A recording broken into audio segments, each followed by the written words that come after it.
Oi, Sil. Tá sem microfone. Pronto. Tudo bem? Tudo bem, e você? Tudo bem, tudo certo. Tranquilo? Tranquilo não, né? Por quê? Nossa, tanta coisa, né? Meu Deus, uma reunião atrás da outra. E você? Também é uma loucura total, nossa senhora. Você está sofrendo aí com Muito problema. o Ministério da Economia, é isso também? Agora sou Tá uma brincadeira, né? O Ministério da Economia não faz nada. Gente. Não atende nada do que a gente pede, não atende nada, ainda faz uma reforma tributária que erra assim absurdamente. Uma coisa. Boa tarde. Grande Massaro, tudo bem, meu caro? Tudo bom, e você? Tudo jóia. Tá parecendo eu aí? Foi no pet shop aí, nesse cabelo? Exatamente. Só tem pet shop aberto, tem que apelar, né? É bem isso. Tudo Meu bom aí, filho Rodrigão? falou exatamente isso. Falou, ué, pai, você foi no pet shop?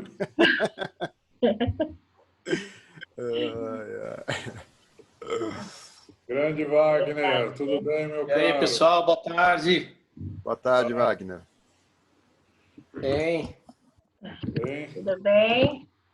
tudo bom, tudo jóia, tranquilo. Bem, com o Fábio. Tranquilo? Conta pra nós qual é a fórmula. A gente estava falando isso agora. O novo normal, no novo normal, tranquilo é isso. Ah, entendi. É um incêndio a cada segundo, é uma novidade. Exatamente. O tempo inteiro o problema. Problema aqui, então.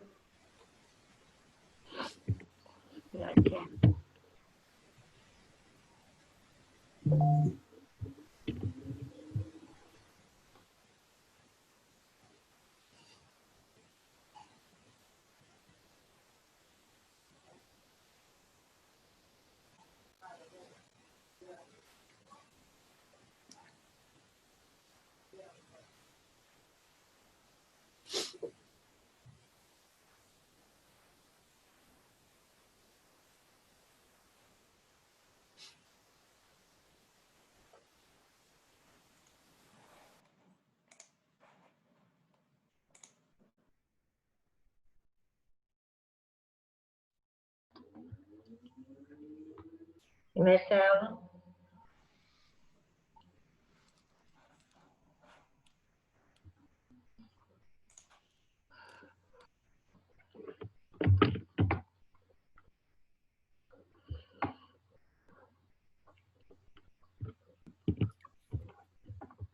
Fala, Fábio.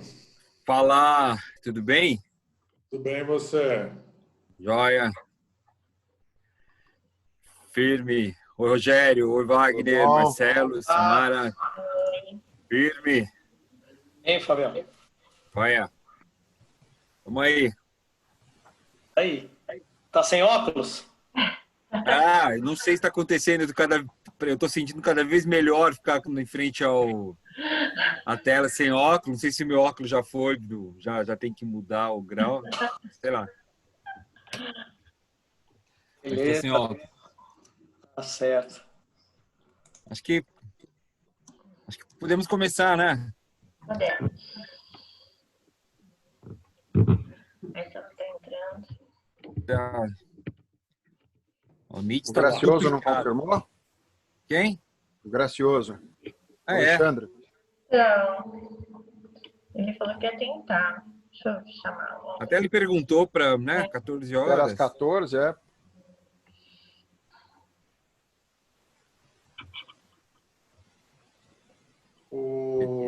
o Irineu não falou que a gerente de RH ia participar? É, Verdade.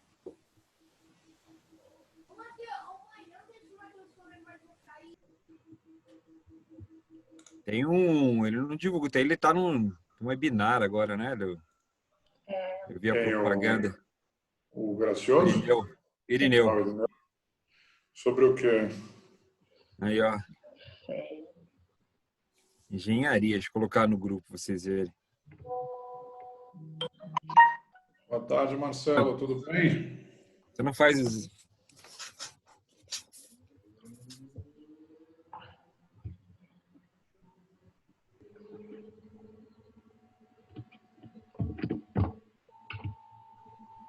Um negócio de desenho de currículo, Né?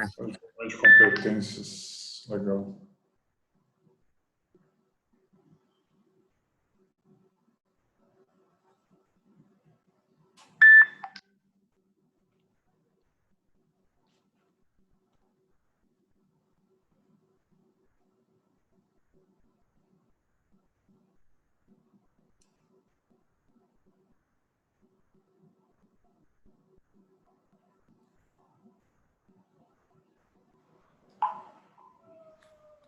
O Alexandre Gracioso está entrando.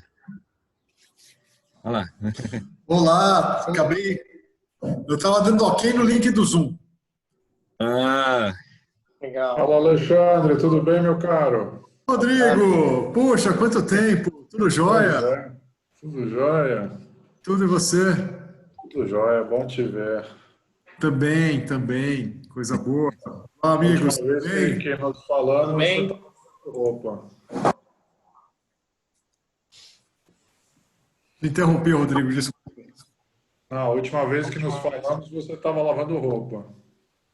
É verdade. não precisa falar essas coisas. É Não tem mais verdade. problema nenhum, Fábio. Todo mundo está nessa. Não tem mais Todos estão. É Foi isso ele aí. que falou, é diferente. É, tem isso. Eu sei pilotar a máquina de lavar roupa como ninguém. Ah, Todos os tudo avançado. programas. Isso No é módulo uma coisa. avançado já. Opa! Boa. Boa Bom. tarde, gente. Boa tarde. Oi, ô Marcelo. Boa tarde, Tudo, gente. Marcelo, Bom? tudo bem? Olá. Tudo bom? Vamos começar? Acho que podemos começar com você, Rodrigo. Acho que tanto das negociações, né, que com de salário, do dissídio, no dissídio, como a tua participação nas reuniões do Ministério da Economia, né? Acho que isso é importante para todos nós. Só me Tá. traga notícias boas, hein, Rodrigo? Pelo amor de Deus, hein? Acho que é melhor eu sair da reunião, então. Começar de novo, porque Como é mesmo aquele programa na máquina de lavar roupa, né? Tá. vou dar uma pauta aí. Então, como vai entrar a moça do RH, né, do gerente de RH do INSPER, né, eu vou começar pela reforma, porque daí do RH acho que interessa as tratativas, né, para ela também. Então, eu vou começar falando das reformas, se ela entrar daí depois, ela pega as tratativas. Então, da reforma, primeiro assim, deixa eu só colocar três parâmetros. Nós temos... as representatividades estão bem esquisitas também, né? Então, foi formado um grupo técnico, um GT, para conversar com o Ministério da Economia, tá? Esse GT da Economia foi liderado pela Elizabeth Guedes, né? E vocês nem precisam perguntar por quê, né? Imagina por quê, que ela que conseguiu a entrada lá, mas aí esse grupo ela compôs com o pessoal da Brook, das comunitárias, né? Financis, que é um fórum dos executivos financeiros, está o Semesp, está a BMS, está até o pessoal até o pessoal da educação básica também, então um balaio de gato total ali, né? E está sendo feito um pacote, né, de oportunidades para o setor, né, para a educação, A única coisa ruim, né, nisso é que está envolvendo a educação básica junto, né? Então, eu acho que a gente perde bastante força porque são pleitos que, para a educação básica, não casam muito com o nosso, né? O nosso é muito mais emergencial e tem muito mais razão de ser do que da educação básica, né? Não que a educação básica não esteja sofrendo, mas, por exemplo, uma das propostas, né, emergencialmente, é propor o pagamento de um voucher estudantil, né? Então, porque tem na propostas de curto, médio e longo prazo, né? Uma proposta de um FIES emergencial, por exemplo, ela demora muito mais para ser aprovada e ser colocada em prática, né? Então, só que o problema é emergencial. Então, a ideia é criar um voucher, né? Está se pensando um voucher, tipo o auxílio emergencial, né, de R$600 para estudantes, né?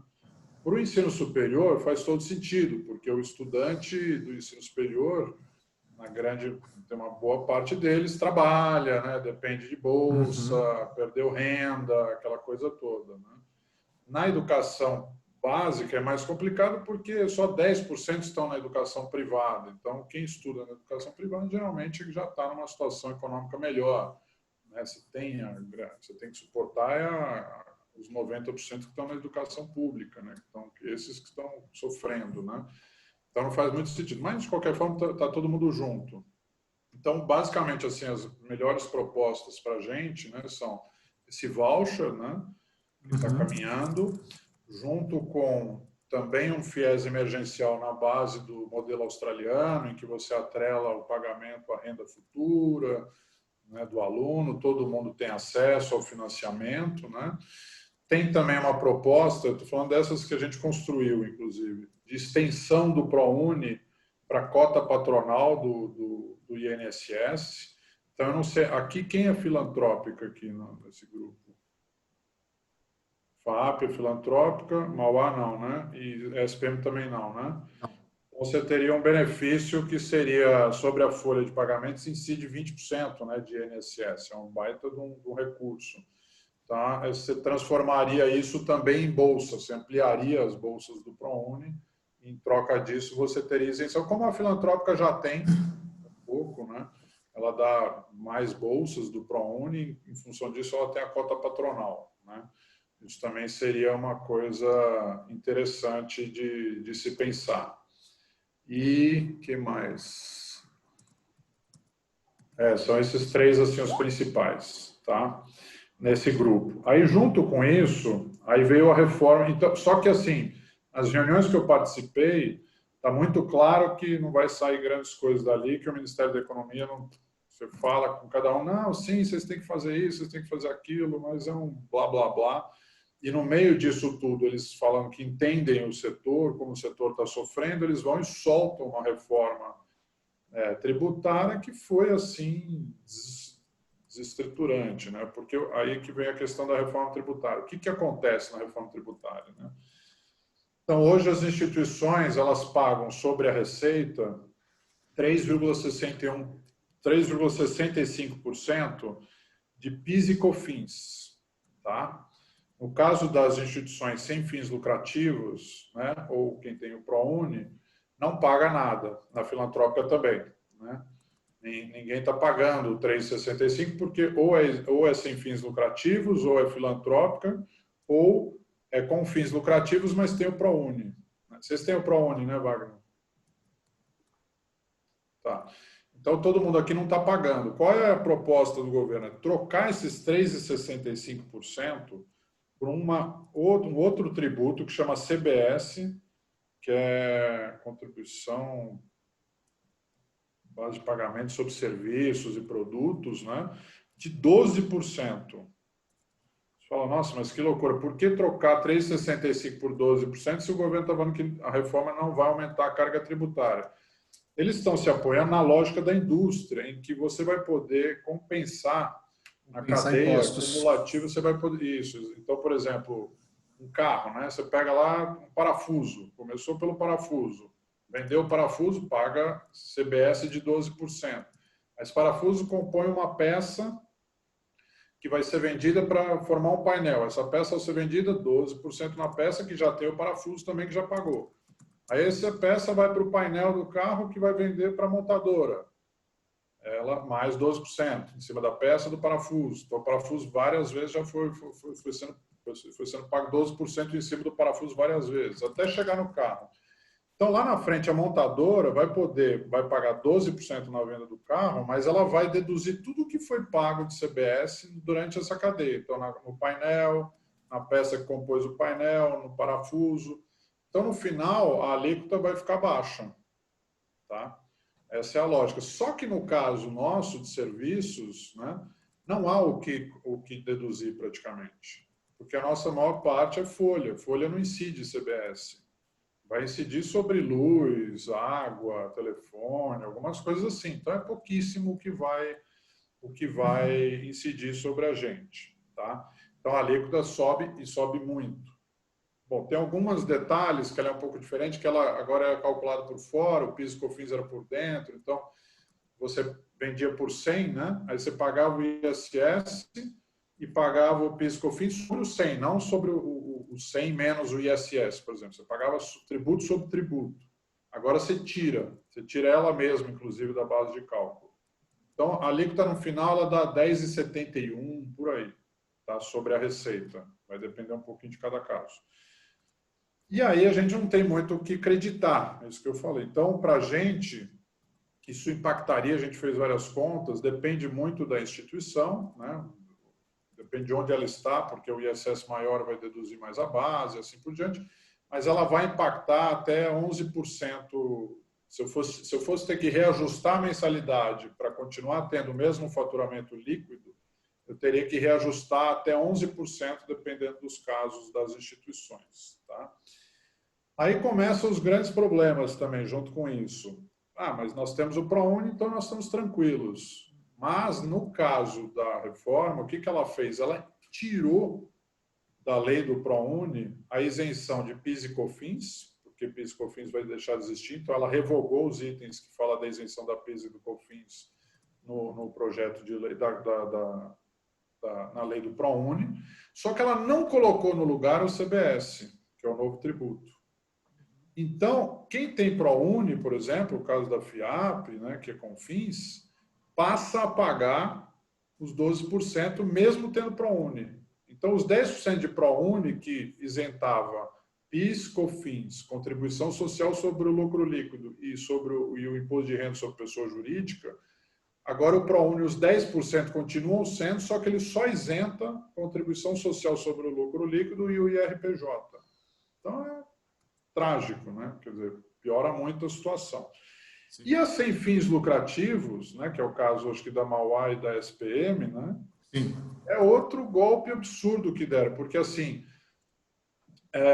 nós somos isentos, né? As instituições sem fins lucrativos são isentas pela legislação de PIS e COFINS, tá? Não vai existir mais PIS e COFINS. Na de contribuição social tem o artigo 21 que fala o seguinte: ficam isentas as igrejas, os partidos políticos, os sindicatos, federações e confederações e edifícios residenciais. E não coloca a instituição de ensino superior. Então, as sem fins lucrativos também tem que pagar.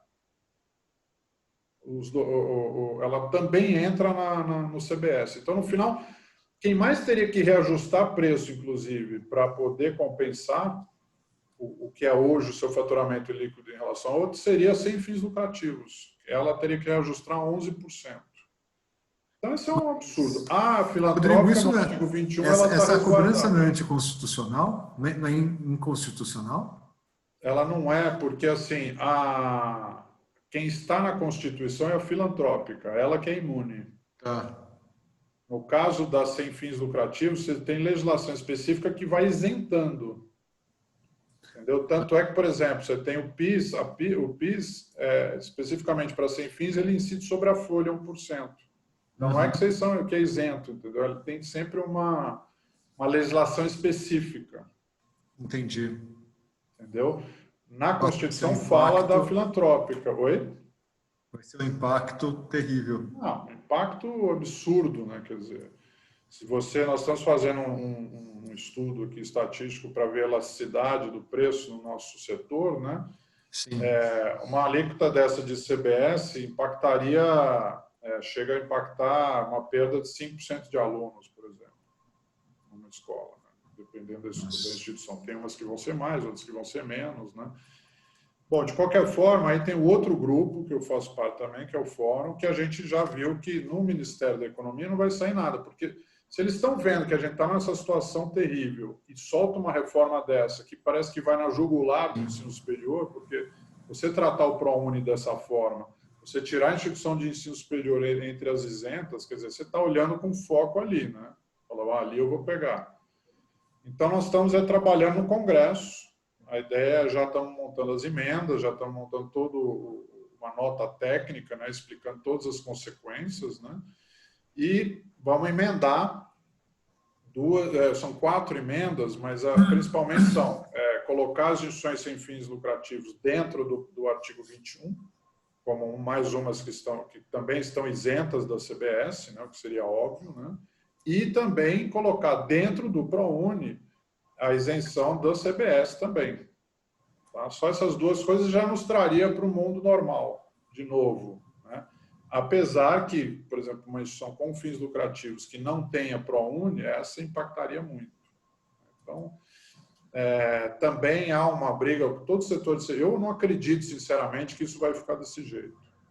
Porque você tem não só a gente, como todo o setor de serviços. Né? Hoje teve uma entrevista do Everardo Marcial, né, que foi secretário da Receita por muitos anos, que ele fala, inclusive, olha, a reforma simplesmente ela barateia o carro de luxo e encarece a escola. É exatamente isso. Né?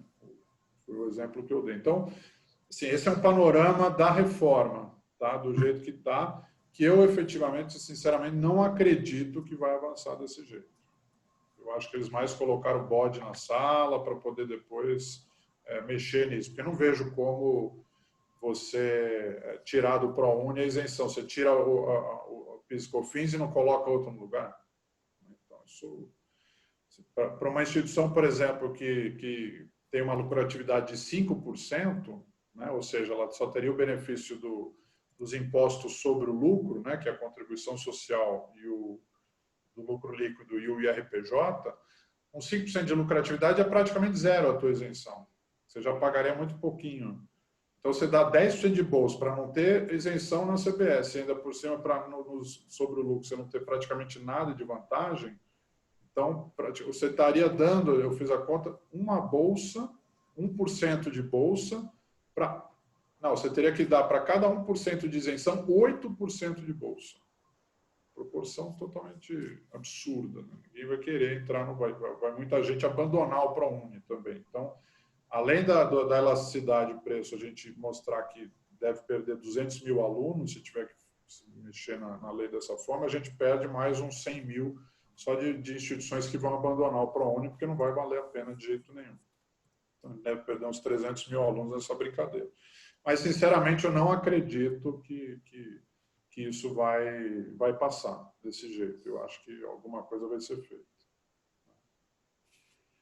Então, sobre a reforma é isso. Não sei se vocês têm alguma dúvida, alguma questão.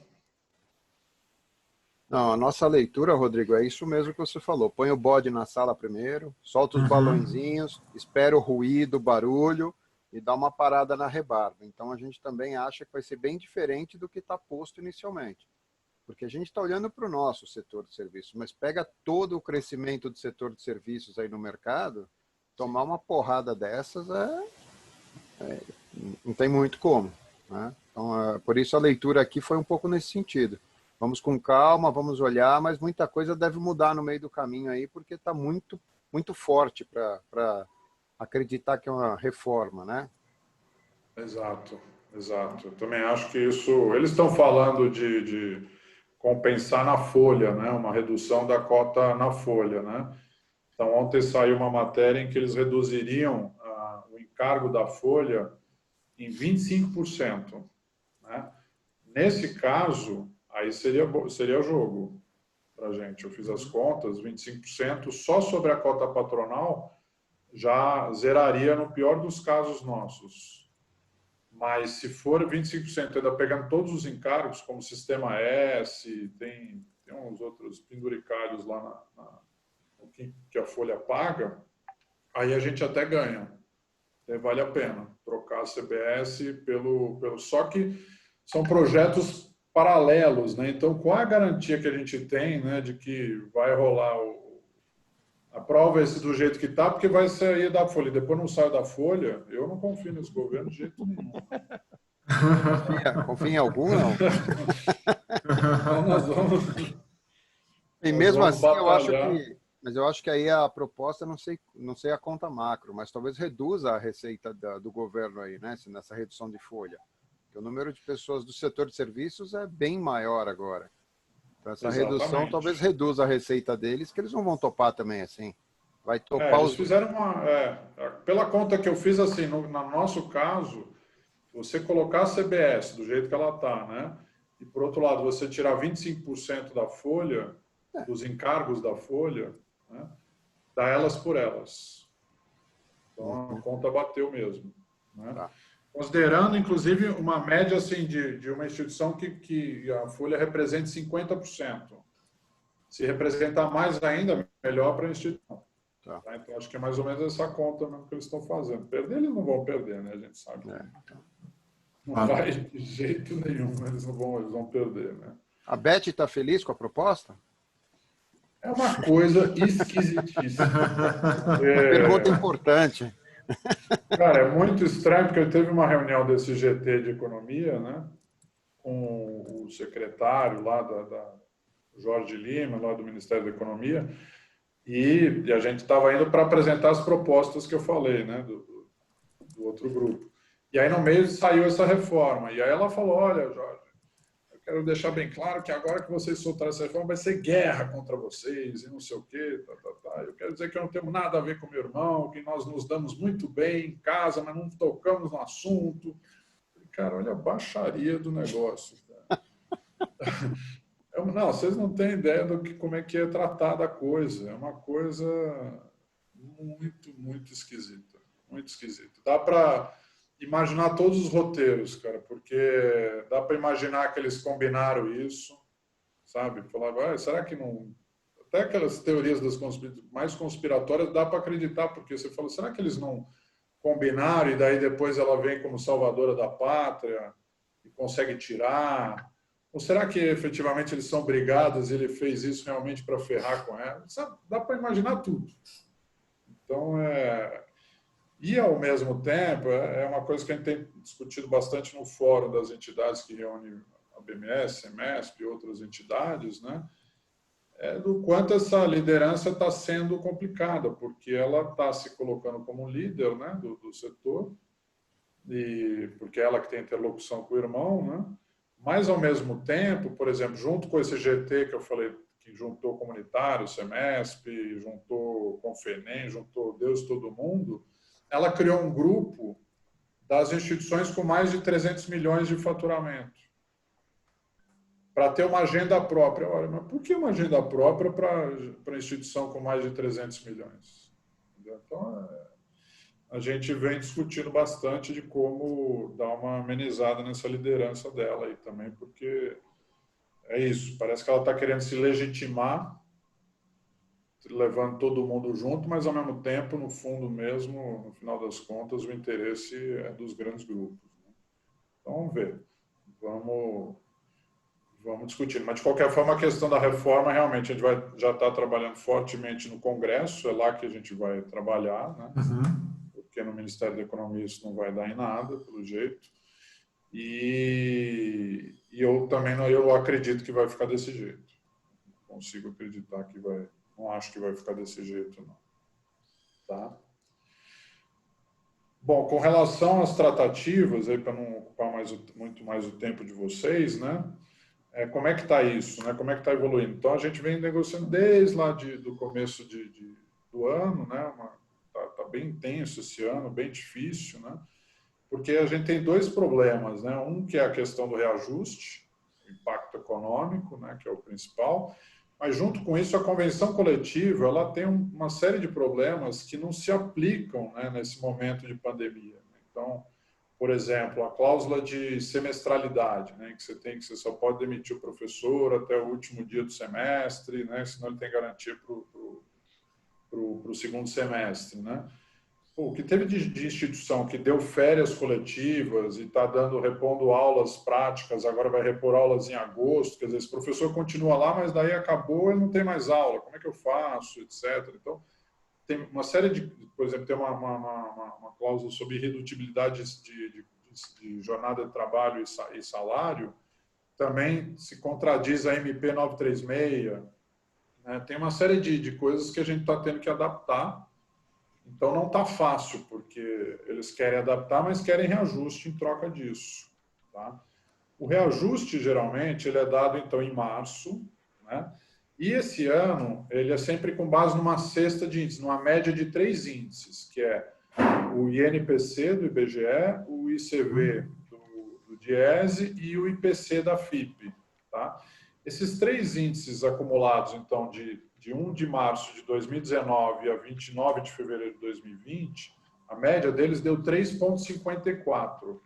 Então, no ano normal, geralmente o reajuste ficaria em torno disso, tá?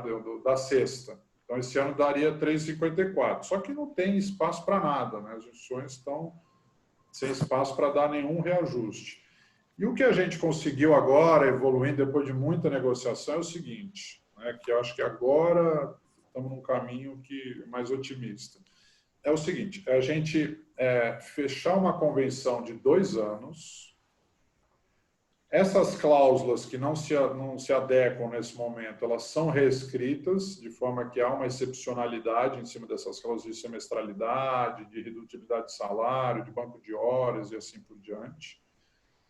Então, há uma adaptação. Mas para eles há uma garantia de convenção de 2 anos, porque para eles também eles estão sem nada. No limite, se a escola, se a instituição quiser, daqui a pouco, hoje não, hoje tem porque a MP 936 foi aprovada no Congresso, dando ultratividade das normas. Isso quer dizer, a convenção coletiva continua valendo até o final da pandemia. Mas, acabando isso, as escolas, no limite, podem chegar e falar, não pago mais plano de saúde, por exemplo. Seria muito ruim para eles, né? Então, para eles é importante uma garantia de uma convenção de trabalho de 2 anos. Então, seria uma convenção que se encerraria só em março de 2021, com essas cláusulas sendo excepcionalizadas. Em relação ao reajuste, e aí que é a forma de conseguir terminar, o que nós estamos de conseguir fechar o acordo, o que está acontecendo agora? Então, já chegamos num consenso que esse ano não dá para dar os 3,54, esquece. Tá? A nossa proposta chega no ano que vem, em março de 2021, dá a cesta de índices, que seria de 1 de março de 2020 a 28 de fevereiro de 2021, que pela nossa estimativa deve ficar entre 1,5% e 2%. A inflação está bem baixa, teve até alguns meses com deflação, talvez até tenha mais deflação para frente, mas vamos dizer que fique em 2%. Tá? Então, a gente dá, no ano que vem, 2%, esquece o 3,54%. Junto com isso, para compensar a perda toda que eles tiveram do 3,54%, que nem vai compor base para o ano que vem também, a gente daria um abono que seria na casa de 8% de um salário.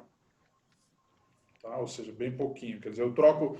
Todo o 3,54 desse ano, ele representa 47% de um salário. Eu trocaria por 8% de um salário. Tá? Mas, e eu não teria os 3,54 na base, nunca mais. Então, eles estão perdendo para a base sempre. Então, para a gente é ótimo. Essa é a nossa primeira proposta. É lógico que eles não vão aceitar que está muito baixo, né? Mas eles vieram com uma proposta que foi talvez bem interessante, que é o seguinte: esquece o 3,54, esquece a cesta de índice em março do ano que vem, mas em troca dar-se um abono entre 70% e 75% no ano que vem, dividido em 2 ou 3 vezes, por exemplo. Então, se você olhar a nossa proposta, ela é 2% na base, mais um abono de 8%. Então, se você pega esses 2% no período de 2021 até março de 2022, a massa salarial disso, que são 13,33 salários, ela dá em torno de ela vai dar 26%, 26,66%. Mais os 8%. Mais então, os 8%. Isso, exatamente. Aí a massa total, a gente estaria falando em 34%, sendo que o 2% fica na base, a nossa proposta. A deles, no fundo, é não ter nada na base, mas ficar com 70% a 75%. Então, não está muito longe uma coisa da outra. Talvez a gente consiga, eu estou chutando aqui, mas chegar numa proposta, se a gente conseguir no meio do caminho, a gente vai ficar com uma proposta de dar um abono, esquece o reajuste desse ano, esquece o reajuste de março do ano que vem, e em troca dá-se um abono de 50% do salário. Que poderia ser dividido, poderia dar metade em junho, metade em outubro do ano que vem, alguma coisa assim. Entendeu? Então, do ponto de vista econômico, parece que a gente está indo para um caminho, não sei qual é a opinião de vocês, mas me parece interessante e fecharia a convenção já dando, pacificando essas questões que podem dar muito problema para as instituições nas relações trabalhistas, nessa questão da semestralidade e assim por diante. Sim.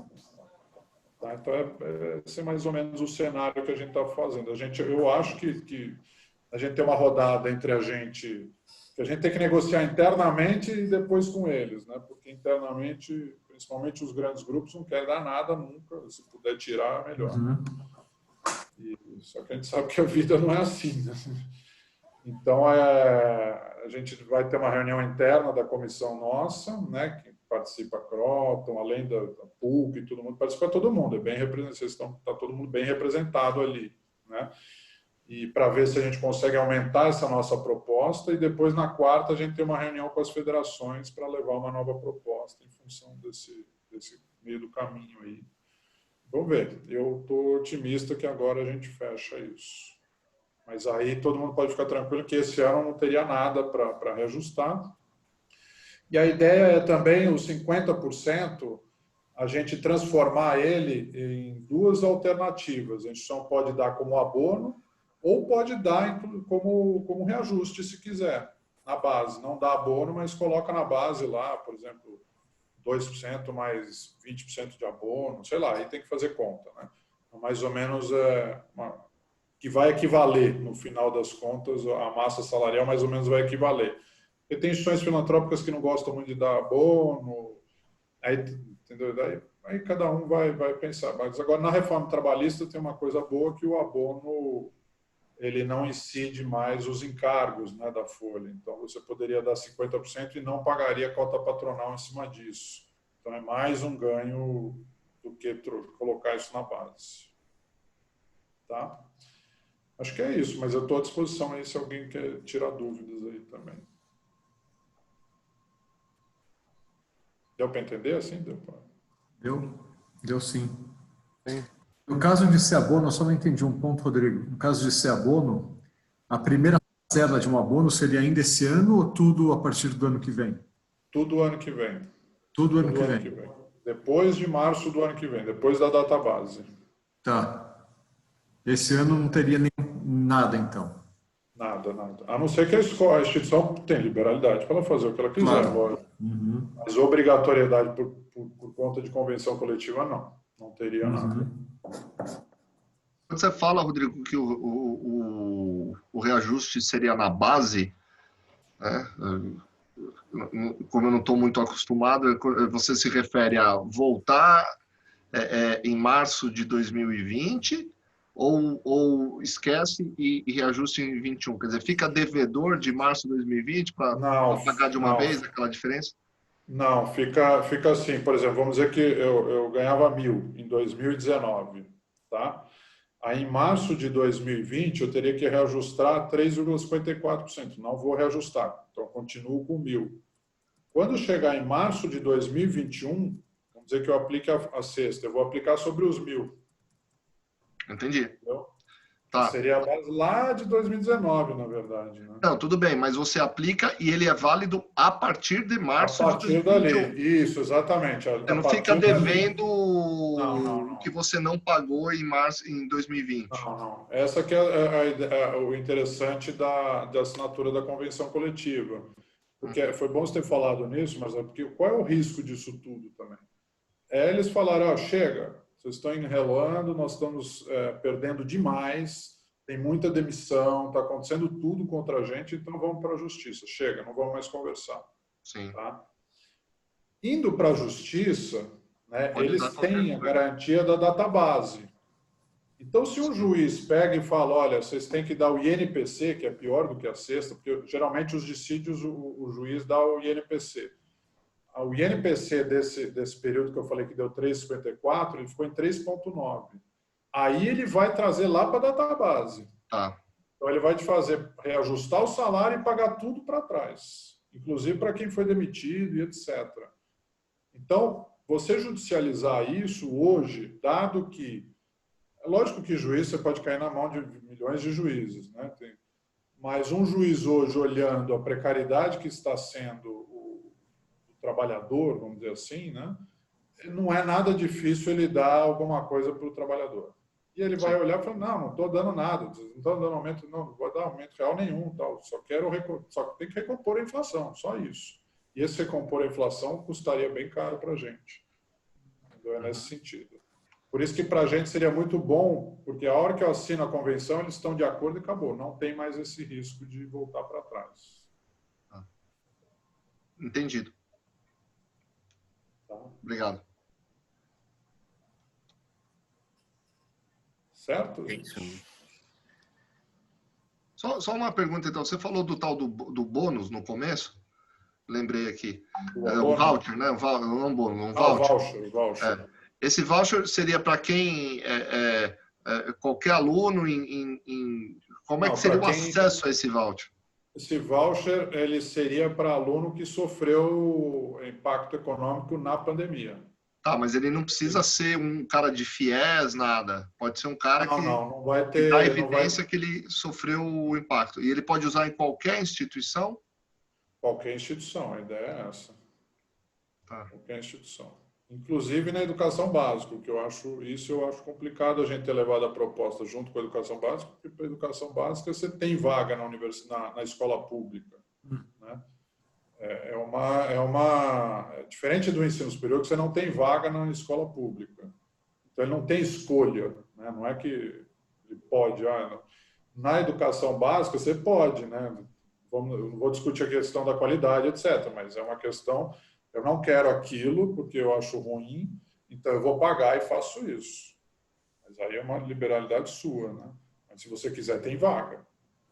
E como é que operacionaliza um negócio desse, né? Como é que você vai ser determina critérios de elegibilidade, né? Então, ele vai ser parecido. A ideia do voucher ela é interessante, porque como você já tem a tecnologia toda para o programa de auxílio emergencial, né, os R$600, você faria algo parecido com isso. Linkado direto com a instituição, que teria que mostrar matrícula. Não é tão simples assim, lógico. Mas ele é muito mais simples do que eu fazer um FIES novo e criar todo um sistema novo que vai gerar uma dívida futura para o aluno, etc. No caso do voucher, não há dívida, entendeu? Essa é a vantagem.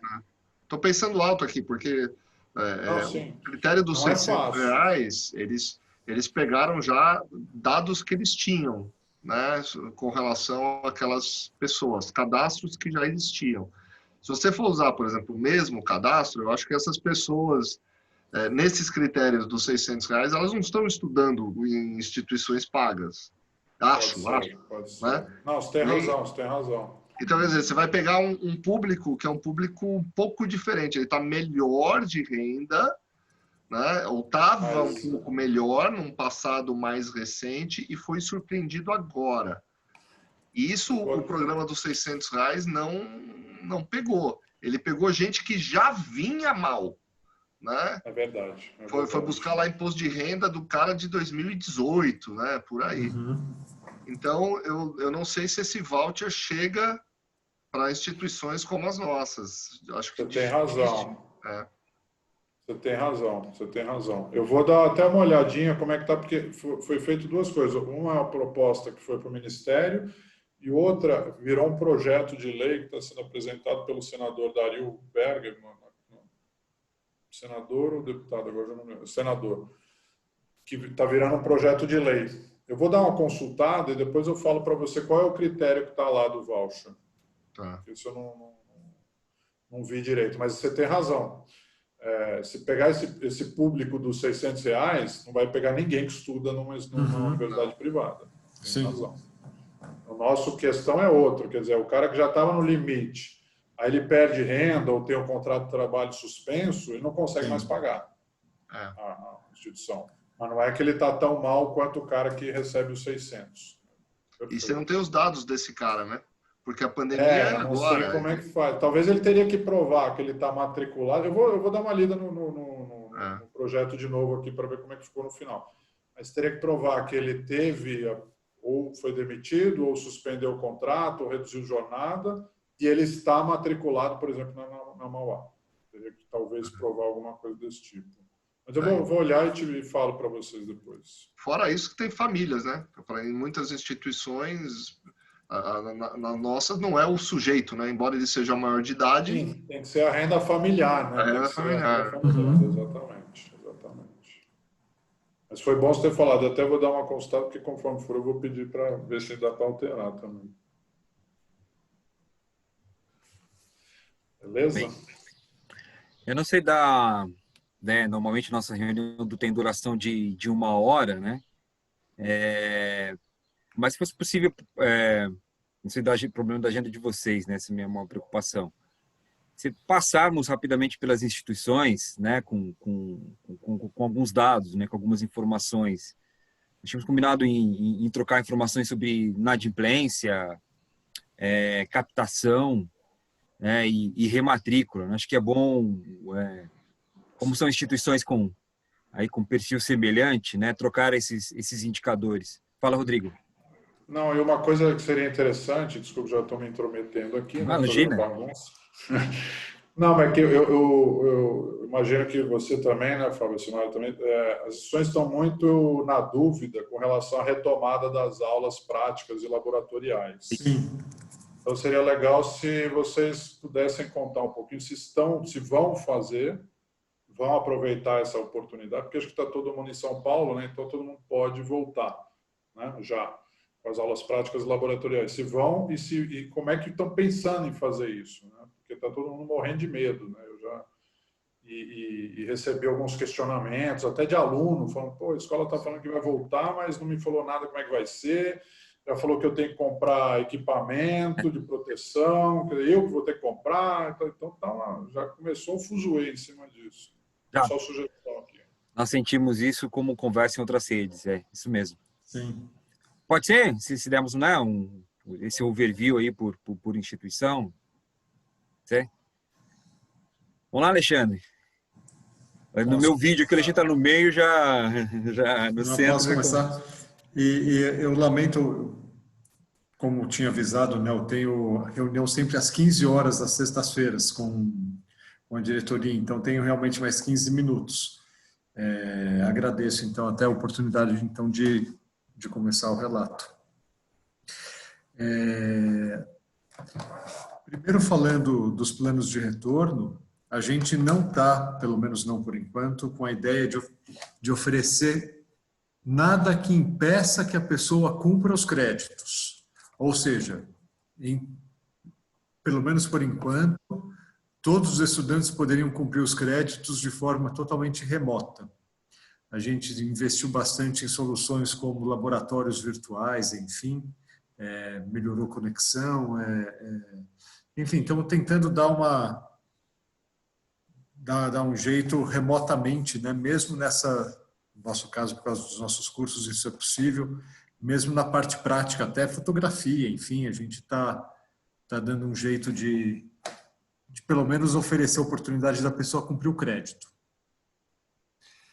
E futuramente a pessoa vai poder refazer, mesmo que aprovada, vai poder refazer essas disciplinas gratuitamente, caso assim o deseje. Agora, a gente vai oferecer um número grande de oficinas por agendamento. Desenvolvemos internamente um sistema de agendamento que permite quebrar o espaço, acho que isso que foi legal, quebrar o espaço nos componentes do espaço. Então, você tem um laboratório com determinado número de mesas, determinado número de máquinas, e você reserva aquela máquina, aquela mesa, para garantir, então, o distanciamento. Então, acho que esse foi um desenvolvimento interessante que foi feito. Mas nada que a pessoa precise fazer para cumprir crédito, né? Embora sim, estejamos em São Paulo, mas tem muita gente de fora de São Paulo, né? Cerca de 1/3 do nosso alunado é de fora de São Paulo. Eu tenho certeza que os colegas aqui estão em situação semelhante. E uma das questões que os alunos de fora colocam é: puxa, eu tenho que voltar para São Paulo, vou ter que cancelei aluguel, vou ter que alugar de novo um apartamento para ir um dia por semana na escola. Isso causa também um desconforto nas famílias, é compreensível, né? Então, em princípio, o plano de retorno é esse: oferecer, claro, o máximo possível de atividades, mas nada que impeça que a pessoa cumpra crédito. Quanto às questões financeiras, inadimplência de verdade, eu não tenho o número. O que eu vi foi crescer muito o número de negociações, mas como está inadimplência mesmo, eu não sei. Teria que ver depois o número com a área financeira, mas cresceu muito o número de negociações. A gente atendeu aí cerca de 4.000 estudantes entre graduação e pós ao longo do primeiro semestre e na virada do primeiro para o segundo. Então, teve um número grande de negociações. E vestibular foi muito difícil. Assim, a gente está em 3 cidades, né? São Paulo, Rio, Porto Alegre.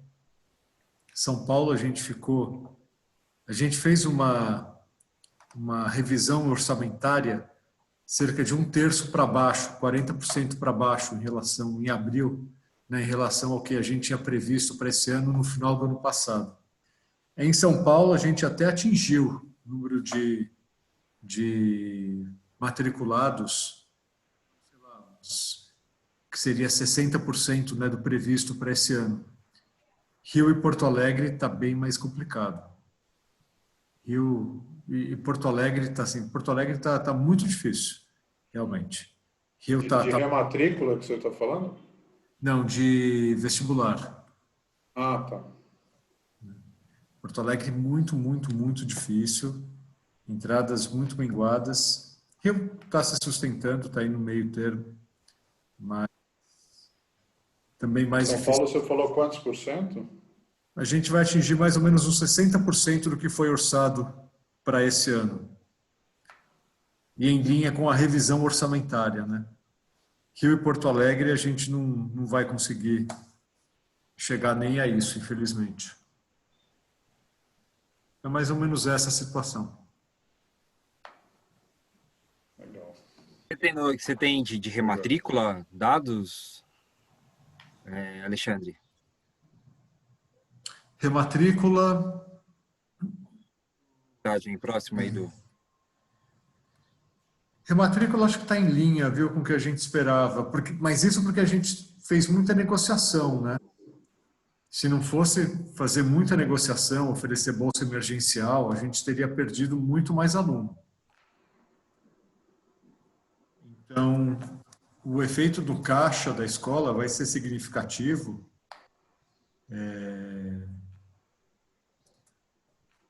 Mas em termos de número de veteranos matriculados, está de acordo com o que a gente esperava que fosse, mas isso graças a essas negociações. Então, ó, o número que me foi passado pelo financeiro na semana passada, na sexta-feira passada, a gente estava...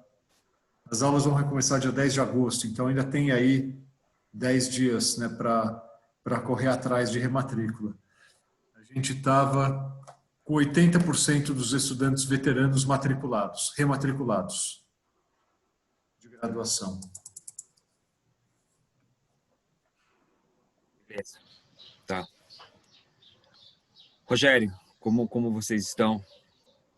Bom, acho que o cenário é similar, né? Vou tentar percorrer aí. Segunda-feira, 3 de agosto, estou começando a reposição presencial de aulas aí, laboratórios práticos da FAAP. Só que isso vale somente para quem estava no 8º semestre do 2020, aí, né? O semestre passado ele estava no 8º. Então está faltando um pouquinho de carga horária prática para ele repor, e ele quer repor. Teoricamente, eles dizem que quer repor. Então, a gente está montando um esquema do mesmo tipo, talvez similar ao da SPM, que é, temos um agendamento por turma, o coordenador fala com a turma, e temos um agendamento dentro da turma, quem é que vem segunda, quem vem terça, quem vem quarta. Então, eu pego uma turma de 30 alunos, pelo espaço físico, varia também, laboratório de cerâmica, madeira, foto, estúdio, uma série de coisas. Mas aí tem 10 alunos, dos 30 possíveis para aquele espaço.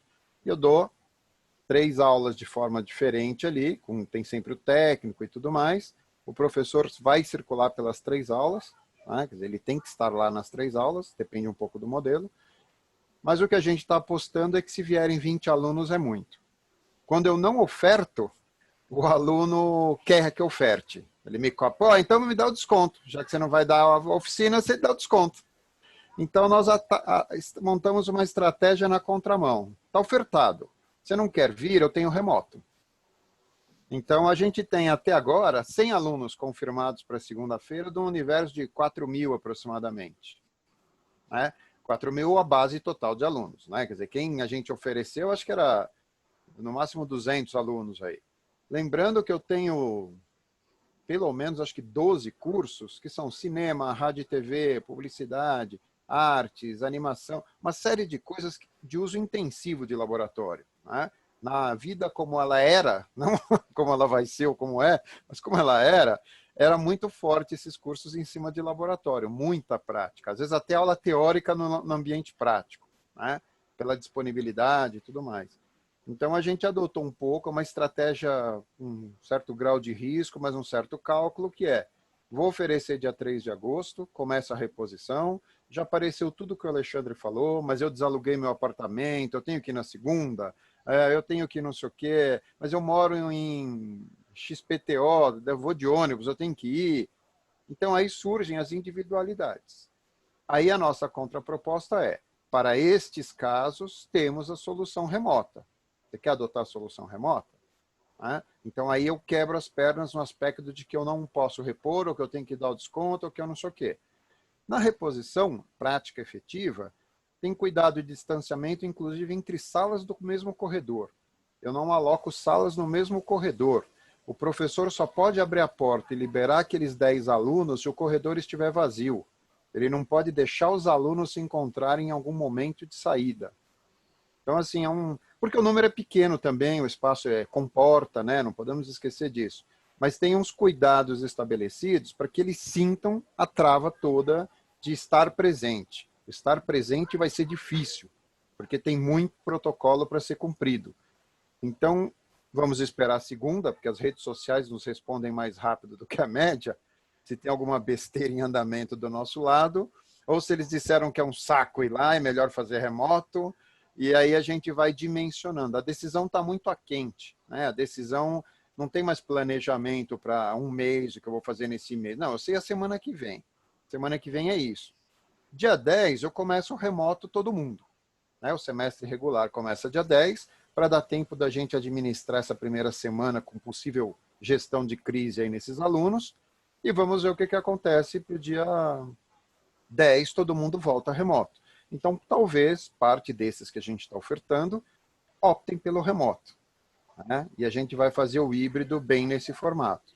Então, haverá ao longo do semestre, vamos ver a primeira semana, essa oferta de possíveis práticas presenciais com esse protocolo, mas sempre com uma possibilidade de remoto para substituir, onde é possível. Tá? Os de 8º semestre, por exemplo, de cinema, que eles gravam curta-metragem, a gente quer resolver isso na semana que vem.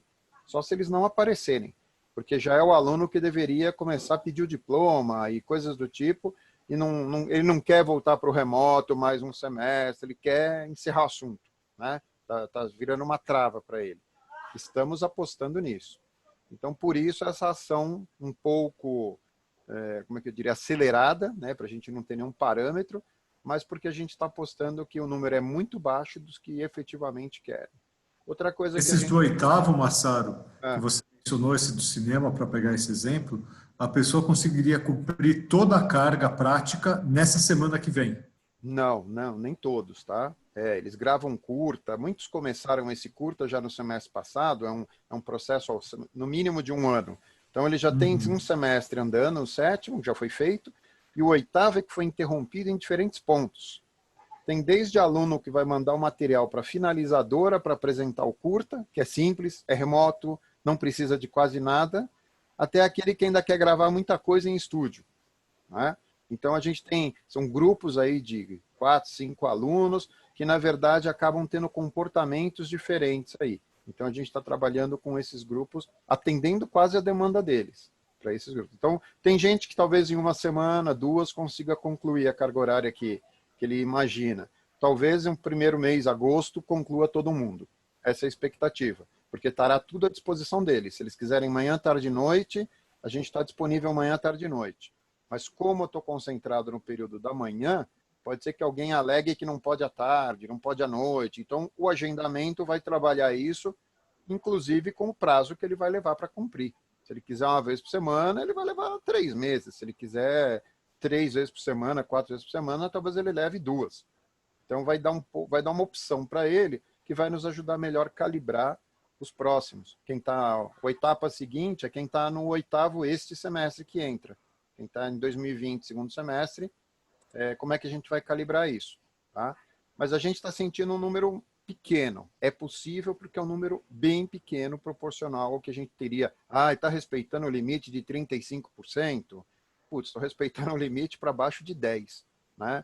Tem equipamento de segurança? A única coisa que o aluno traz é a máscara de tecido civil dele, vamos dizer assim. O face shield a gente está fornecendo... para o técnico, para o professor, para o aluno, o que tiver contato mais próximo, tem o face shield, que mais? E o resto, não vou repetir, termômetro, álcool, essa piscina de álcool, aquelas coisas que a gente já sabe aí, não todo mundo tem, né? Mas é um pouco de percepção da segurança, que eu acho que está muito associado ao procedimento. Então, esse cuidado de não deixar o aluno circular no corredor enquanto tem uma turma entrando ou saindo, é a percepção de que eles não podem sair agora para não encontrar. É muito mais difícil pensar e gerenciar isso do que botar o equipamento. O equipamento é fácil. Né? O equipamento é investimento, ok, mas é fácil. O duro é o protocolo. Né? Onde é que o cara estaciona e ele passa no túnel lá de sanitização ou não? Ele passa pelo termômetro na portaria 1 ou não, na 2 ou não. Então, esse circular no campus, que os nossos lá tem 4, 5 entradas, por onde ele entra, por onde ele sai, é muito mais significativo para eles perceberem isso. Então, existe um risco dessa parte prática, que sexta que vem eu conto mais detalhes. Assistam o próximo capítulo da série aí. Né?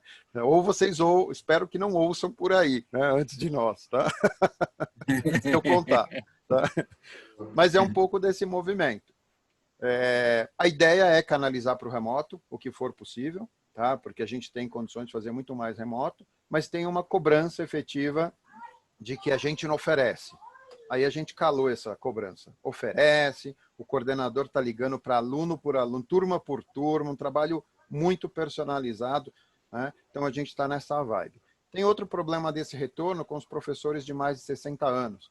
Eu tenho professores de mais de 60 anos dessas oficinas, aqueles papas no assunto, que querem voltar. E a gente está usando o decreto estadual para dizer que não. Ele está proibido pelo decreto. Não é que a FAP não quer, adoraria recebê-lo, mas o decreto não permite, fica em casa. Porque o que eu não quero é o risco de contaminação de ninguém lá dentro. Né? Um contaminado que venha no busão vai me estragar todo esse plano por conta não da FAP, mas ele vai dizer que foi na FAP, então ele vai lembrar que foi lá que ele pegou. Então esse acho que é o maior risco de todos nós aí. Ele vai dizer que foi na instituição e pegou lá. Mesmo que ele tenha ido no pancadão na noite anterior. O que vai lembrar é que ele foi na FAP naquele dia. Então, por isso que a gente está segurando. O professor não entrará se tiver qualquer um daqueles itens do decreto. Espero que o Dória me ajude, pelo menos até dia 10 está garantido. Né? Vamos ver o que acontece aí. Então, acho que da reposição é isso. Tá? Como é que eu diria, um pouco arriscado, a gente sabe disso, mas pelo número a gente está dando passo com um certo grau de controle. Nem nosso amigo Rossielli me ajudou com aquela live que ele ia fazer, que eu ia tentar tirar alguma coisa, vai ser dia 4. Mas aí eu vou contar para ele que foi dia 3. Espero que seja dia 4, né? Tomara. Você Com tá fazendo relação a gente passar vergonha. Com relação a vestibular, eu acho que a gente está na mesma situação aí, próximo disso. A gente fez um vestibular lá em 14 de junho, um dos primeiros, lá totalmente remoto, seguro, lá com aquele software, que um mês depois, agora o Mackenzie tomou uma mecha desgraçada fazendo aquilo, né? Quer dizer, horrível o cenário, não desejo para ninguém, mas dá um trabalho desgraçado fazer online como a gente fez nesse modelo, né? Mas foi possível. Passou de, acho que 1.200 alunos fizeram essa prova remota, né? É um número bom, não chega ao número do ano passado, é da ordem de uns 20% menor de inscritos de vestibular. A matrícula aí é uma batalha naval, cada curso é um negócio diferente, assim, você não sabe o que está acontecendo, não tem planejamento, regularidade nenhuma. A gente chegou em 50 e poucos % de matriculados nesse processo, o que o número é muito ruim ainda. Então, não sei se chega nem a São Paulo da SPM, mas é um número ruim. Tem curso que virava tranquilamente, que falta aluno. Você não consegue mal preencher as vagas. Então, assim, a matrícula do calouro, ele passou no processo seletivo, entrega os documentos e quer saber se ele pode começar em fevereiro, não em agosto. Ele já quer garantir a vaga para fevereiro, porque em fevereiro deve estar melhor a pandemia. Então, assim, muito instável, muito incerto, né? Mas estamos indo, vamos abrir várias turmas, nada muito fora assim do que a gente imagina, só que essa instabilidade, um dia tem, no dia seguinte dos 26 matriculados, 6 pediram cancelamento, não pede transferência para outro lugar, nem pede, como é que é? Eu não quero mais, né? Não paga o boleto, entrega todos os documentos, emite o boleto, mas não paga o boleto, fica segurando o boleto. Então, por mais que a gente tenha flexibilizado o prazo, não estão se confirmando essas matrículas. Quer dizer, da ordem de 52% é o número que a gente tem aí, que já era 20% a mais a menos de inscritos. Então, é bem menor do que a gente está sofrendo aí. No caso de rematrícula, também acho que tem similaridade, a gente negociou muita coisa, da ordem de 1.000 alunos estão renegociados para pagar o próximo semestre. Então, a rematrícula flui bem, não posso dizer que não. Mas tem aquele grupinho que não renegociou, que está adimplente, que está tudo em ordem academicamente, bonitinho, que agora fica com a faca no nosso pescoço. Que é, não sei se eu faço, não sei se eu não faço, não sei se eu peço transferência, se eu peço trancamento. E aí a gente está no discurso de vai trancar para fazer o quê? Né? Para ver sessão da tarde em casa, já viu. Ver as séries do Netflix, já viu, já decorou. Então, assim, você vai parar um semestre da sua vida, porque não é, o mundo continua aí e está retomando dentro das possibilidades. Cancelamento muito pouco, acho que talvez menos do que presencial, porque também não tem para onde ir, né? Quer dizer, assim, que você vou mudar de cenário, mas o trancamento é a maior ameaça para a rematrícula aí. Tá? Quer dizer, devemos ter chegado aí a uns 75% de rematrícula. Só que esses 25 é aquele desespero, aquele frio na barriga de... É 25 mesmo, porque é muita coisa, né? Se 25% resolver trancar, estou ferrado, né? Não vou nem falar a palavra correta, porque tem a moça aí na sala, os marmanjos já sabem, mas... né?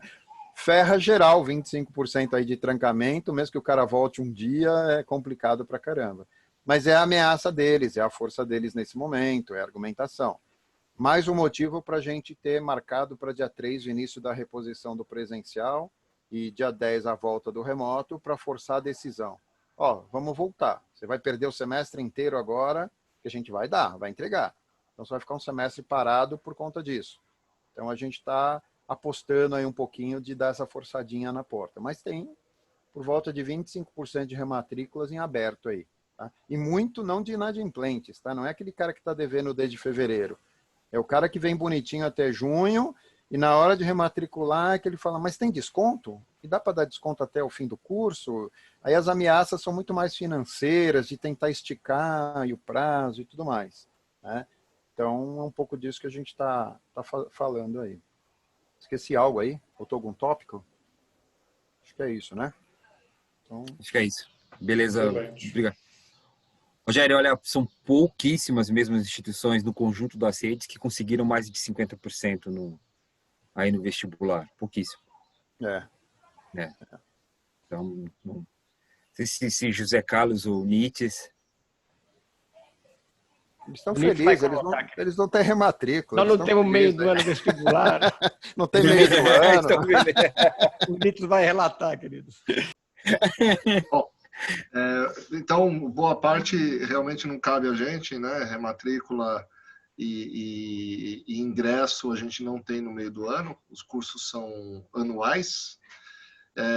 Então, falando sobre a questão do retorno às aulas, nós já havíamos planejado o retorno às aulas práticas. Então, nós abrimos já em julho, na verdade, para retorno de TCCs, trabalhos de iniciação científica, mediante agendamento. Então, foi uma maneira de, digamos assim, aquecer, né? Fazer com que os próprios técnicos de laboratório já começassem a se acostumar com as novas práticas, com a nova realidade.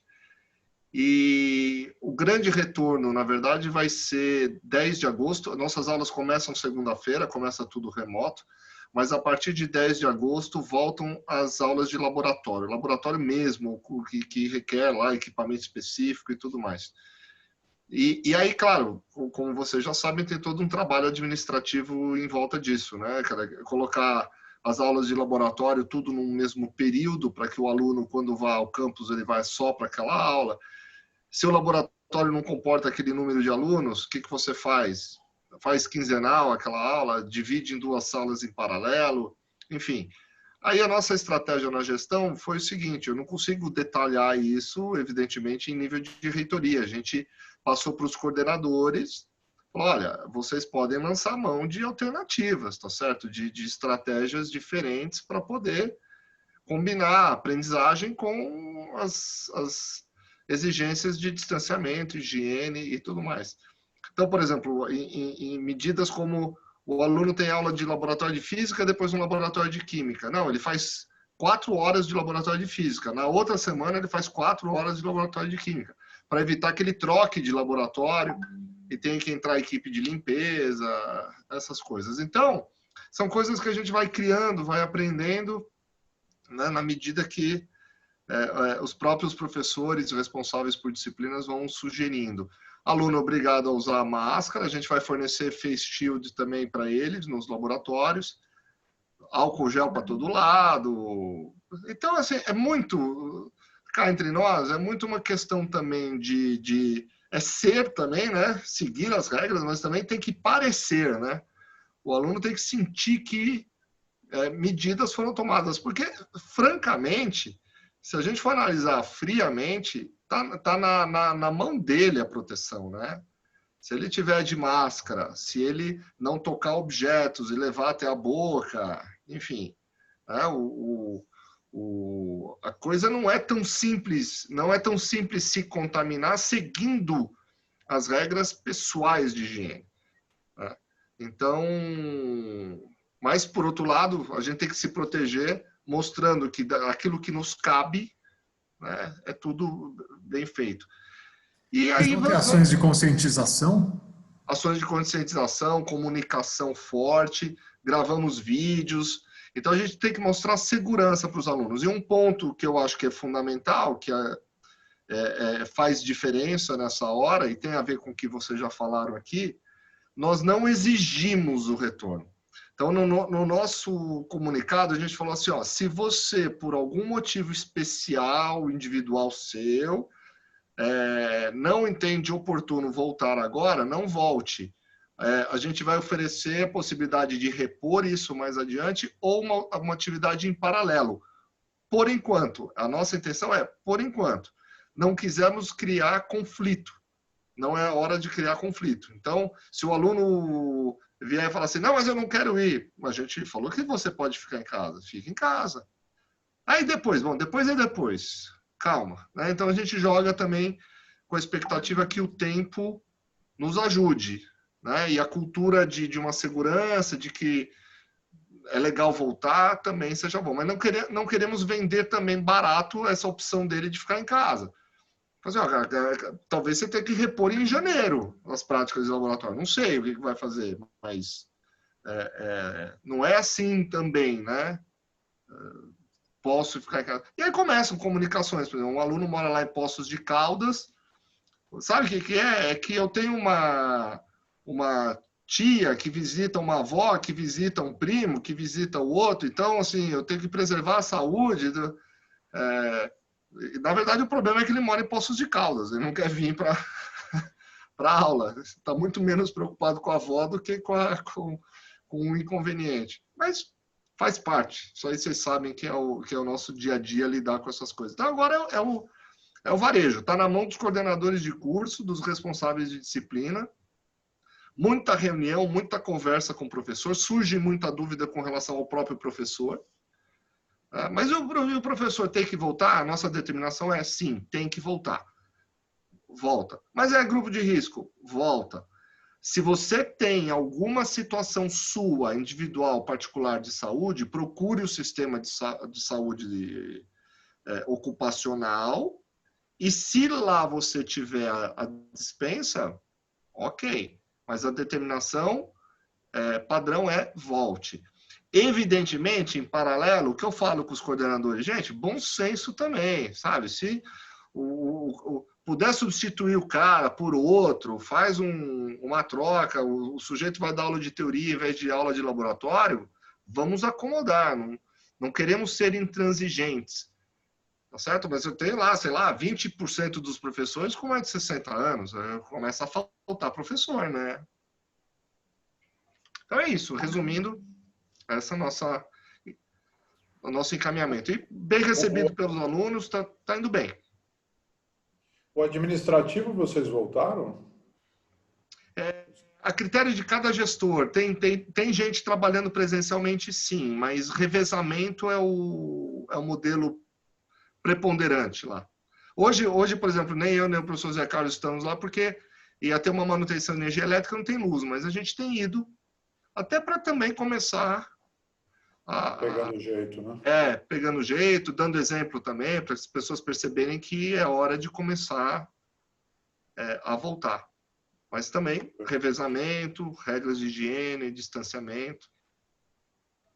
Acho que todos nós vamos ter que aprovar políticas de home office, né? Porque os espaços não foram pensados, evidentemente, com esse distanciamento. Vai ter que ter o revezamento. Vai ter que ter o revezamento.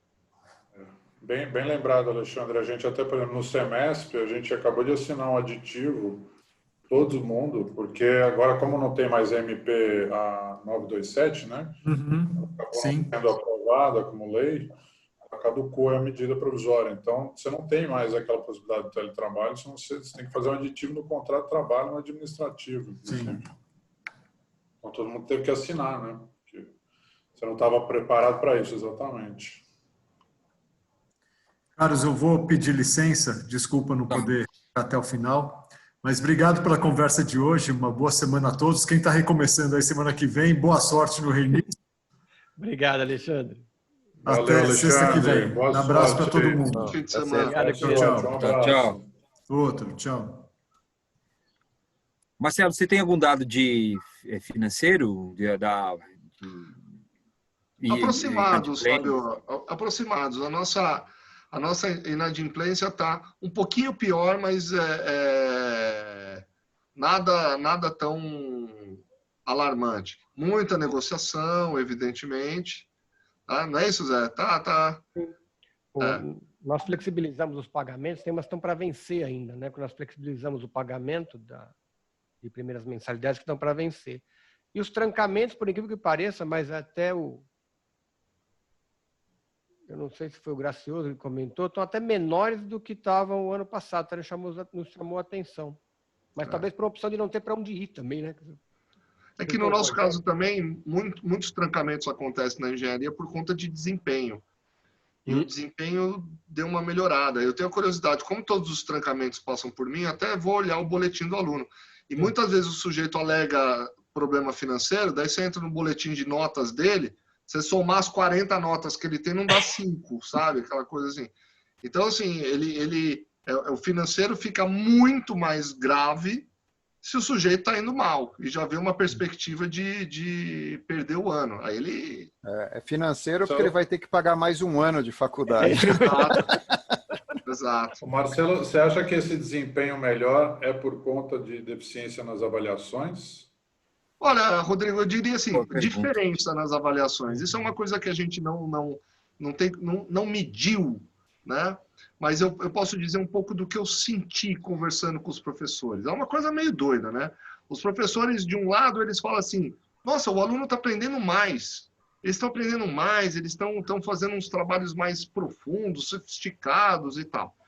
Estão aprendendo mais. Daí, por outro lado, eles falam assim, as notas deles estão muito altas. Isso incomoda o professor, hein? Incomoda. Aí eu falo para eles, mas escuta, se ele está aprendendo mais e a nota está mais alta, relaxa, né? Poxa. Tem alguma coerência nisso, né? Tem uma coerência nisso. Então, sim, a média melhorou, mas eu não diria, Rodrigo, que é uma deficiência. Eu acho que é uma diferença. É uma diferença. O cara está trancado, né? Ele se dedica mais também. Eu acho que não. Eu tenho um amigo meu que é professor de matemática da USP, né? E ele está dando aula na Poli esse semestre, né? Então ele estava contando, muito pior do que a gente, porque a USP não dá apoio nenhum, né? Sim, se virar. tá dando por si. Foi terrível, né? E ele falou que as notas são um desespero, que as notas subiram, só tem nota 8, 9 e 10. Ele falou, mas eu tenho certeza que o pessoal cola até não poder mais. Ele falou, eu vou soltar o slogan aqui, ó, não contrate engenheiro formado em 2020 pela Poli. Ele brincou. Por isso que eu perguntei, mas eu acho que no nosso setor é bem diferente. Tem uma abertura maior para fraude, fato. Tem. Sim. Tem. Agora, se a gente deixar isso como uma exceção de lado, né, nós aplicamos provas síncronas. Só que a gente vai lá e gasta horas, às vezes, para fazer enunciado diferente para cada aluno. E o cara tem aquele horário para fazer, entendeu? E aí as notas não são tão altas, não. Elas são altas quando são trabalhos assíncronos. Mas cá entre nós, ele ali trocou informações com outros colegas. Mesmo que ele copiou, ele teve um baita trabalho. E aprendeu. Essa é a questão. Eu acho que essa é a questão. Aprendeu. Então a gente tem aí a tua pergunta foi boa.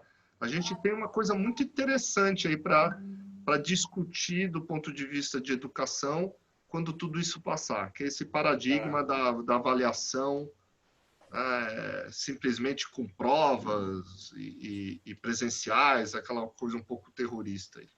A gente já discute avaliação até quando é presencial, né? É lógico. O critério, qual é a regra, já tem gente brigando de todo jeito no presencial, você imagina agora, né? Se a gente não se entendia antes, agora então, decretado que não tem solução. Exato. Tá bom. Legal. Tá sem Wagner. microfone, Fábio. Wagner. Opa. Bom, vamos lá. Fazer um resuminho aqui também que o tempo está apertado. Questão de rematrícula e vestibular também a gente está fora dessa, porque nossos cursos são anuais, então não tivemos esse desafio. Falando um pouquinho de inadimplência, eu também não tenho os números como Gracioso aqui atualizados, mas não estavam tão complicados não. Coisas assim de 5 a 10% a mais do que o ano passado, mas muita negociação, como todos ressaltaram aí. Em relação à volta, a gente começa dia 3 agora, né, o remoto. Então a gente já avisou os alunos, dia 3 é remoto. E como a gente tem colégio, né, nós temos 2 colégios aí desde o Fundamental 1, então a gente está prevendo aí voltar com atividades práticas ali no dia 8 de setembro, que era a primeira previsão, né, de São Paulo para os colégios, provavelmente aí vai adiar. Então a gente está mais ou menos com esse prazo aí de voltar com atividades presenciais em setembro, mas atividades práticas, né, mas ainda não cravamos data. A gente está fazendo um trabalho bem forte de adequação, de protocolo. Contratamos o Einstein como consultor nosso, então a gente está fortemente aí junto com eles, visita técnica, reunião com os colaboradores, com as lideranças, para estabelecer esse protocolo, para que, como alguns comentaram, para que a gente passe essa segurança de que o retorno presencial, caso o aluno opte, seja seguro. Mas, como todos aí, a gente também vai ter a opção de. Então, o aluno, cara, você quer finalizar o ano sem precisar vir à FIAP, ele vai conseguir. Essa é a nossa meta. Então, a gente também está investindo bastante aí em tecnologia, banda, etc. E a ideia é que, se houver aí a volta presencial de algumas aulas, a gente tenha a transmissão ao vivo, online, para aquele aluno que não queira ir. Então, essa também é uma outra linha que a gente está indo, investindo e acho que vai dar certo também. E é isso. Aí a ideia é agendamento, são as turmas reduzidas, privilegiar conteúdos práticos, então é fazer uma análise, isso eu mesmo já estou fazendo, de conteúdo a conteúdo, aula a aula, o que é extremamente prático e não é possível por conta de hardware ou por conta até de software, que o aluno não tem na casa dele. Mas também a gente está investindo também em acesso remoto, então o aluno, acesso remoto de máquina. Então o aluno vai poder acessar uma máquina lá na FIAP e processamento todo lá. Né? Com isso, ele não precisa ter o software na casa dele. Então isso também a gente está conseguindo.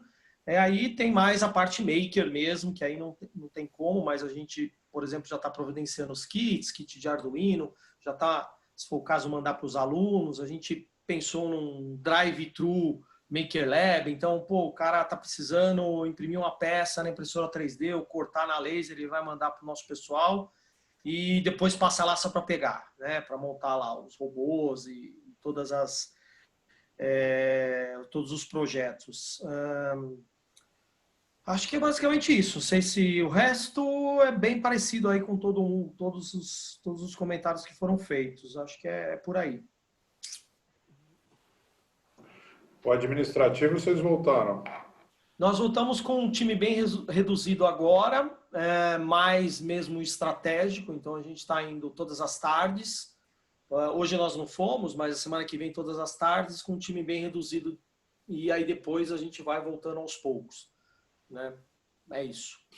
O Wagner, e esse negócio que vocês contrataram do Einstein, é uma consultoria do Einstein, isso? Do hospital mesmo, do Hospital Albert Einstein. Então, eles estão com a gente fazendo esse trabalho de protocolo de retorno. Então, é uma atividade cara, não é barato, mas você tem a chancela, você tem o logo do Einstein. Então, a gente pode dizer isso, vamos dizer isso aos alunos.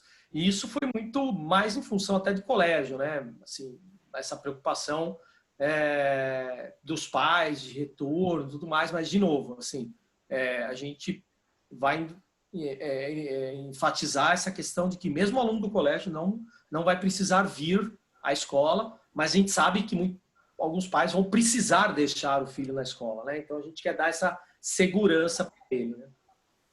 Nós temos colégio também e não tem nem esse prazo de 8 de setembro, viu, Wagner?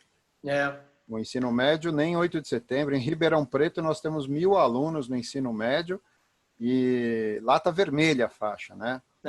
Nem na porta pode passar de carro. O negócio lá está feio. Então, no ensino médio é remoto também a partir do dia 10 e sem perspectiva de retorno. Não estamos nem dando o horizonte de 8 de setembro. Deixa evoluir isso daí, né? Se no superior a gente está acelerando, no médio a gente está segurando. E, teoricamente, ele tem um ciclo de 3 anos aí. Então, a gente consegue gerenciar melhor isso. A gente tem desde o Fundamental 1, né? Desde os 6 aninhos, desde o primeiro ano. Pode falar, desculpa. Não, só ia complementar. E assim, a gente tem essa questão da necessidade dos pais, né? E 8 de setembro era o prazo, né, da Secretaria Municipal aqui de Educação. Eu acho que vai ser adiado, vai ser para o dia 18, já tem boa perspectiva disso, mas a gente acha que, de repente, teria que ter uma opção para o pai deixar, né? Então, por isso que a gente foi nessa linha. Agora, essa chancela do Einstein é uma bela sacada, né, também, porque isso dá um marketing bom, né, também, né? Quando, cuidamos tanto que chamam, tem a chancela do Einstein que podem voltar com segurança e tal. O Sírio também tem, viu? O Sírio O Sírio Sírio também. tem também, o Ais Ele tem. também, ó, baita, é muito caro? Ah, é pagável, Não, mas... relativamente. Pergunta, Cara, eu estou Rodrigo. falando eu, pessoa física, que vou contratar o... Não, é pagável, é. Até que a gente está investindo, né? É pagável, não é tão uma coisa tão absurda. É que assim, dentre todas as cotações de todos os hospitais, o Einstein era o mais caro. Então você tem outras opções, até pools de médicos, a gente foi atrás, eu sou coordenador do MBA em Health Tech, né? Da própria FIAP. E ali eu tenho meus alunos que são médicos em então tem até aluno ali, eu tenho um aluno, um ex-aluno, que ele já se formou, ele é super conhecido aí em transplante de fígado, ele é um cara, uma sumidade, o nome dele é Ben-Hur, é um médico super conhecido na área, ele criou, né, montou uma startup ali, tem ele e outros médicos fazendo isso em escolas e empresas também. Então tem opções mais baratas com outras chancelas, né? E aí, claro, é a opção você decidir aí para qual que você vai. São genéricos do mercado. Oi? O genérico. Tem o genérico. Tem. Mas é um negócio legal, assim. Mas, assim, dá medo, viu? Porque dá medo no sentido de as primeiras reuniões com o Einstein, que nós já tivemos visitas técnicas presenciais, assim, cara, você tem que transformar a sua escola num hospital, assim. Nada pode, sei lá, vai, dar um exemplo bobo, assim, por exemplo, cadeira com estofamento de tecido. Pô, não, isso não é lavável, isso não é possível, você tem que trocar cadeira ou impermeabilizar. E aí vai, cara, aí, sabe, almofadas, carpete nem pensar. E aí todo esse trabalho, né, de readequação. Então, é tenso, mas, por outro lado, você consegue transmitir essa segurança maior aí com uma chancela. Mas vai ser, e está sendo um trabalho bem complicado. Nós tivemos um estúdio de rádio, TV, 2 estúdios, 3 lá, interditados por conta do isolamento acústico das paredes, que é aquela casca de ovo, com espuma, por conta disso que você falou. Não dá para lavar, não dá para higienizar, não dá para encher de água sanitária ou qualquer outra coisa. Então a gente está mudando os estúdios de lugar. Está fazendo em salas de aula grande, tipo galpão, onde você faz quase como uma gravação externa para não ter que fazer indoor. Né? Tudo circulação de ar livre, porque o estúdio tradicional não tem janela, só tem ar-condicionado, a luz é controlada, tem todos esses requisitos. Agora pode tudo, grava até no meio da rua para o cara se formar. Né? Então, pesado. Mas é isso, então é item a item. Aí você vai nos itens de colégio, por exemplo, alimentação do aluno, dos pequenos, o lanche que ele traz, né? O compartilhamento de material, que isso é algo bem complicado. Né? Por exemplo, um dos infectologistas que foi na nossa biblioteca, né? Então ele falou, por exemplo, de livro. Né? Então você emprestou um livro para o aluno. Legal, você emprestou um livro para o aluno e devolveu o livro. Tá, você não tem como higienizar o livro. Então o livro tem que ficar 5 dias em quarentena. Então você bota lá num recipiente em plástico e escreve bom para tal dia e deixa ele lá. Aí quando chegar naquele dia ele vai para a prateleira. E assim vai. Então sabe, o Conselho Regional de Biblioteconomia tem um procedimento para isso, né? Não pode nem circular entre as prateleiras, tá? Ele tem que retirar o livro no balcão, é tudo por conta disso mesmo. Porque você pegou um livro, eu quero o livro tal, a bibliotecária te trouxe o livro, você manipulou aquele livro, pronto. Ele, teoricamente, ele já é suspeito, o livro. Então, ele tem que ficar em quarentena. Então, até essa coisa de... cara, para eu pegar da prateleira, você tem certeza que você quer esse livro? Porque aí depois ele vai entrar em quarentena. E eles enfatizam muito a questão da rastreabilidade das pessoas, né? Então, deixar as pessoas nas suas bolhas e não misturar as bolhas, porque depois você não tem rastreabilidade e aí se você tiver um contágio aí você pode impactar a escola inteira. Se você concentrou ele naquela bolha, você impacta a sua bolha no qual ele ele participou. Então, agora, Caetano, só um desabafo de um cidadão, né? A gente falando sobre essas coisas, parece que a gente vai entrar numa UTI de gente contaminada que está soltando gotícula contaminada para todo lado, né? E ao mesmo tempo você olha um ônibus, um metrô. Então. Você olha o seu presidente, que a mulher dele está infectada, ele vai no meio de todo mundo. É um momento maluco, né? É um momento maluco. A gente optou, Wagner, assim, por uma conduta mais assim, aquilo que é obrigado a gente vai fazer, né? Que seguindo lá o protocolo do Estado. As coisas que são recomendação, por exemplo, essa dos livros, no protocolo do Estado é uma recomendação, né? Colocar o livro de castigo, aquela coisa toda depois de ele ser emprestado. A gente optou por não seguir, sabe? Quer dizer, sempre alertando, falar, olha, esse livro pode ter sido manuseado por outras pessoas, a gente pode higienizar a capa, mas não as folhas, tome cuidado, enfim, porque realmente fica muito difícil, né? Mas você está certo, a partir do momento que você chama o Einstein, certamente você já está na expectativa de adotar procedimentos bem mais rigorosos, né?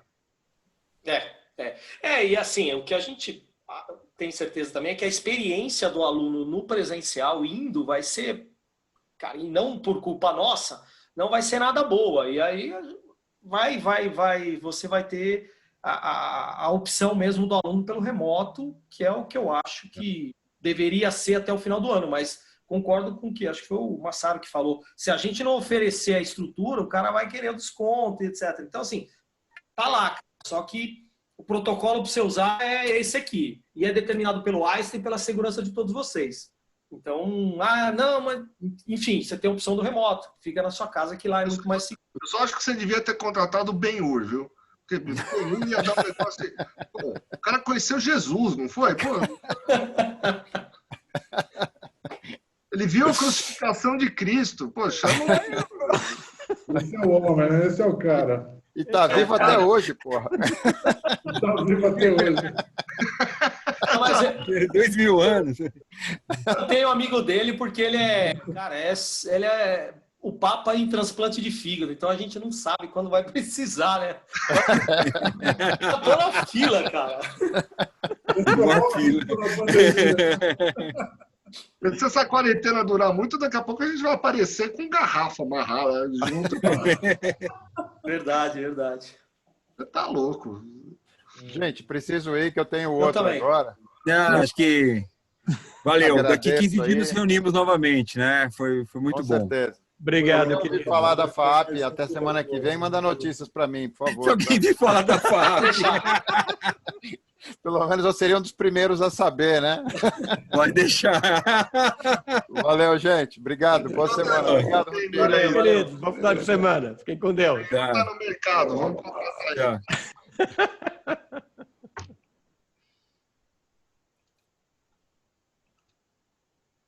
aí. E aí? Oi? Seu som tá um eco aí.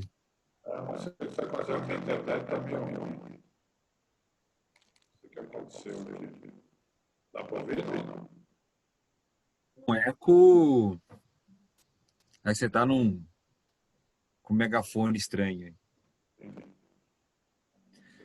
Bom, acho que cumprimos, né? Acho que foi muito bom a tua participação, né? Acho que deu aquele ali do Alexandre participar e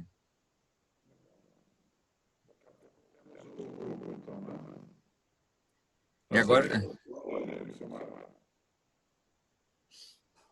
Está sem microfone, Silmara. seu microfone, Silmara. Que falando que sua voz não dá para entender. Tô estranho. Até daqui a pouco. Até às 5. Até mais, gente. Tchau. Tô fazendo ofício, Fábio. Tá, beleza, Até Silmara. semana. Tchau. Tchau. Tá.